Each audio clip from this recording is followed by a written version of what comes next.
Power star Pawan Singh ने अचानक खेसारी लाल यादव को दिया बड़ा झटका। गाने का पोस्टर रिलीज होते ही तो क्या है खबर, इस वीडियो में हम जानने वाले हैं। तो बेशक अगर आप पावर स्टार पवन सिंह के सच्चे फैन हैं तो चैनल को सब्सक्राइब करके छोटा सा कमेंट जरूर करना और वीडियो आप पूरा जरूर देखिए अचानक खेसारी लाल यादव का एक गाने का पोस्टर रिलीज किया गया है। गाने का नाम है राम जाने। ये गाना देखा जाए तो 2 तारीख को रिलीज होने वाला है, लेकिन गाना रिलीज से पहले पावर स्टार पवन सिंह ने खेसारी को बड़ा झटका दे दिया है, क्योंकि पावर स्टार पवन सिंह के जितने भी फैंस हैं वो जानना चाहते हैं कि आखिर पावर स्टार पवन सिंह ने खेसारी लाल यादव को क्या झटका दिया। तो वैसे मैं आपको बता देना चाहता हूं कि जब पावर स्टार पवन सिंह और खेसारी लाल यादव का गाना जब साथ में रिलीज होता था या आगे पीछे करके रिलीज होता था, कुछ और माहौल बना रहता था।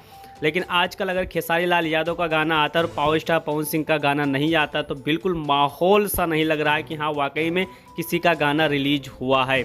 तो बेशक अगर देखा है तो पावर स्टार पवन सिंह चुनावी माहौल में अगर ढल जाएंगे तो खेसारी लाल यादव अकेले ज़्यादा से ज़्यादा गाना रिलीज करेंगे तो उतना ज़्यादा रिस्पांस नहीं मिल पाएगा जितना ज़्यादा रिस्पांस पहले टक्कर पे मिलता था, वो रिस्पांस नहीं मिल पाएगा। तो पावर स्टार पवन सिंह देखा जाए तो भोजपुरी इंडस्ट्रीज में जब गाना रिलीज करते थे तब भी खेसारी लाल यादव को झटका देते थे, नहीं रिलीज करें तब भी खेसारी को झटका लग रहा है।